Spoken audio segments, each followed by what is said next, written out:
Hello everyone, hope you all are doing good. Welcome to Learnify. आज से हम gender studies की lecture series का बाकायदा आगाज़ करने जा रहे हैं। So the first topic that we are going to cover from chapter number 1 is introduction to gender studies. इसमें हम देखेंगे कि जेंडर स्टडीज़ है क्या, इम्पोर्टेंस क्या है जेंडर स्टडीज़ की। So let's begin. Gender studies is basically a field of study that looks the world from the perspective of gender. पूरी दुनिया को जेंडर के पर्सपेक्टिव से देखने को हम जेंडर स्टडीज़ कहते हैं। जब भी हम कहीं पे ये वर्ड सुनते हैं जेंडर स्टडीज़ या हमारे सामने लिखा हुआ आता है तो फर्स्ट जो चीज़ हमारे माइंड में आता है कि ये वुमेन से रिलेटेड कोई बात होने जा रही है या फिर हम उसको फेमिनिज्म के साथ लिंक कर देते हैं। But gender studies is much more than that. इसमें वुमेन स्टडीज़ भी आती हैं, वुमेन स्टडीज़ भी आती हैं और एलजीबीटी स्टडीज़ भी आती हैं।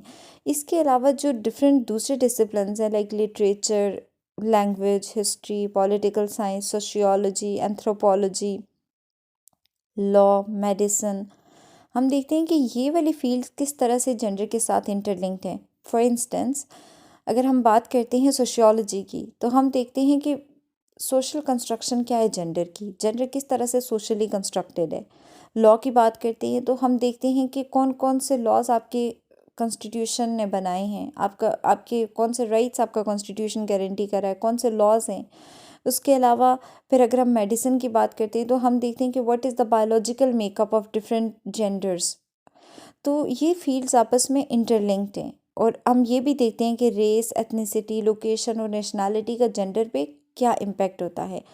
अगर हम एक कॉम्प्रीहेंसिव डेफिनेशन की बात करते हैं जेंडर स्टडीज़ की तो colorado.edu की एक डेफिनेशन है कि gender studies a primary study of genders, their relationship with each other, their respective role in different shares of life and their respective status in the society।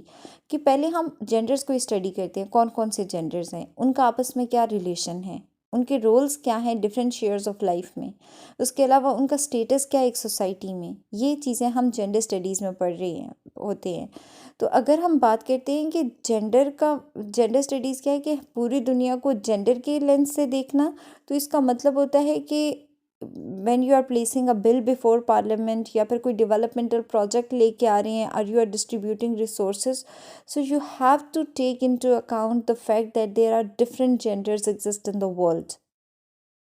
और हर एक gender की यूनिक नीड होती है और contribution होती है आपकी सोसाइटी में। आपने हर एक को साथ लेके चलना होता है। अगर नहीं लेके चलते हैं, हर एक के राइट्स नहीं दिए जाते हैं उनको, तो वहाँ पे डिस्क्रिमिनेशन होता है, इम्बैलेंस क्रिएट होता है। And gender studies is an important mean to correct imbalances. अब देखते हैं कि कौन सी ऐसी जगह हैं जहाँ पे इम्बैलेंस होता है, कौन सी ऐसी जगह हैं जहाँ पे डिस्क्रिमिनेशन होता है। सो फर्स्ट हम देखते हैं कि पॉलिटिकल पार्टिसिपेशन वुमेन को पॉलिटिक्स में पार्टिसिपेट नहीं करने देते हैं। ये कहा जाता है कि पॉलिटिक्स वुमेन का डोमेन नहीं है, औरतों में इतना दिमाग ही नहीं होता कि वो पॉलिटिक्स कर सके। यूनाइटेड नेशन की एक रिपोर्ट है, अभी दुनिया में कितनी कंट्रीज़ हैं, 197 कंट्रीज़ हैं। So out of 197 countries there are just 24 countries जहाँ पे हेड ऑफ़ द स्टेट या हेड ऑफ़ द गवर्नमेंट एक वुमेन है। तो औरतों को पॉलिटिक्स में उस तरह से पार्टिसिपेट नहीं किया जाने देते हैं और ना ही उसकी इक्वल अपॉर्चुनिटीज़ दी जाती हैं पॉलिटिक्स में पार्टिसिपेट करने के लिए। सेकेंडली हम बात करते हैं इकोनॉमिक डोमेन में, वर्कफोर्स की बात करते हैं। तो वर्ल्ड बैंक की एक रिपोर्ट है कि 2.7 बिलियन से ज़्यादा औरतें ऐसी हैं जिनको सेम वर्किंग अपॉर्चुनिटी नहीं दी जाती जैसे मर्द को दी जाती है। और 18 कंट्रीज़ तो ऐसी हैं जहाँ पे मर्द के पास ये राइट होता है कि वो चाहे तो अपनी वाइफ को अलाउ करे कि वो काम करे और चाहे तो उसको मना कर दे। दिस इज़ टोटली डिस्क्रिमिनेशन कि आप एक औरत को अलाउ ही नहीं करें काम करने के लिए। और अगर आप पॉपुलेशन को देखें तो हाफ मर्द है और हाफ औरत है। तो अगर आपकी कंट्री प्रोग्रेस कैसे करेगी जब अदर हाफ जो है वो काम नहीं कर रहा है, उसको आप वो राइट्स नहीं दे रहे हो, उसको आप इकोनॉमी में कोई कंट्रीब्यूशन ही नहीं है उसकी। उसके अलावा एक और ये चीज़ भी है, कहीं जगहों पे अगर औरतें काम करती भी हैं तो उनको इक्वल पे नहीं दी जाती मेल के इक्वल। हालांकि काम दोनों का सेम होता है। अगर मर्द $1 अर्न करता है तो औरत कितना अर्न करती है, 78 सेंट्स। और 113 कंट्रीज़ तो ऐसी हैं जहाँ पे लॉ ही इंश्योर नहीं करता कि इक्वल पे होनी चाहिए इक्वल वर्क के लिए। 113 कंट्रीज़ मीन के मोर देन 50% कंट्रीज़। तो ये डिस्क्रिमिनेशन है औरतों के अगेंस्ट। इसके अलावा अगर हम देखते हैं तो औरतों को प्रॉपर्टी रखना अलाउ नहीं होता। डेली बेसिस पे हम न्यूज़पेपर पे देखते हैं कि भाइयों ने बहन को मार दिया प्रॉपर्टी के लिए, या बच्चों ने जो है अपने वालिदैन को कत्ल कर दिया। तो ये प्रॉपर्टी के लिए मोस्टली बहनों को कत्ल किया जाता है कि उनको उनका हिस्सा ना देना पड़े इन फ्यूचर। उसके अलावा सेक्सुअल हरासमेंट की बात करते हैं तो हमारे न्यूज़पेपर भरे पड़े होते हैं सेक्सुअल हरासमेंट वाले केसेस से, चाहे वो वर्क प्लेस में हो, स्कूल्स में हो, कॉलेजेस में हो, यूनिवर्सिटीज़ में हो। ये भी एक आपके औरतों के अगेंस्ट आप किसी को भी सेक्सुअली हरेस नहीं कर सकते हैं। उसके अलावा ऑनर किलिंग की अगर हम बात करते हैं तो शर्मीन उबैद चेन्नई की एक डॉक्यूमेंट्री है the girl in the river, जिसमें वो एक्सप्लेन करती हैं। ये यूट्यूब में भी पड़ी हुई है ये डॉक्यूमेंट्री, अगर आप देखना चाहती हैं तो आप देख सकते हैं। जिसमें वो एक्सप्लेन करती हैं कि एक लड़की है किस तरह से वो सिर्फ अपना पार्टनर चूज़ करती है अपने लिए, लाइफ पार्टनर, तो उसको उसके पेरेंट्स वो उसको कत्ल कर देते हैं। वो उसको जान से मारने की कोशिश करते हैं। हालांकि वो बच जाती है, वो सरवाइव कर जाती है, बट स्टिल उन्होंने कोशिश तो की थी अपनी तरफ से पूरी।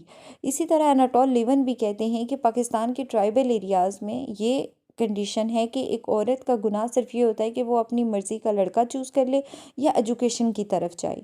एक औरत ये समझा जाता है ट्राइबल एरियाज़ में कि अगर लड़की घर से बाहर निकलती है तो ये हमारी इज़्ज़त को गवारा नहीं है, और औरतों को उस तरह से एजुकेशन की तरफ नहीं जाने देते हैं। और दूसरा हमारा पेट्रियार्कल माइंडसेट है, ये समझा जाता है कि मेल ब्रेड विनर है और औरतों पे हमें इन्वेस्ट नहीं करना चाहिए एजुकेशन पे, क्योंकि कल को ये दूसरे घर में चली जाएंगी तो ये जो हम पैसा इनकी एजुकेशन पे लगाएंगे ये वेस्ट जाएगा।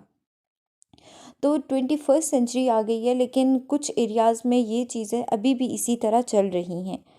तो जेंडर स्टडीज़ क्या करते हैं कि gender studies examine all the spheres of life, चाहे वो आपकी होम घर है, आपकी फैमिली है, आपके वर्क प्लेस है, रिलीजियस इंस्टीट्यूशंस हैं, एजुकेशन है, गवर्नमेंट है, मीडिया है, इन सब को एनालाइज करता है and identify basic causes of these injuries and look for the real world solution. किस तरह से इसको प्रिवेंट किया जा सकता है, कौन कौन सी स्ट्रैटेजीज़ हम यूज़ कर सकते हैं।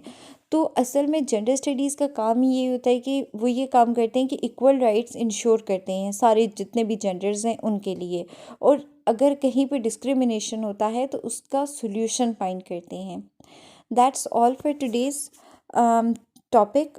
अगर आपको कोई भी चीज़ समझ में ना आई हो, so you can ask me in comment section.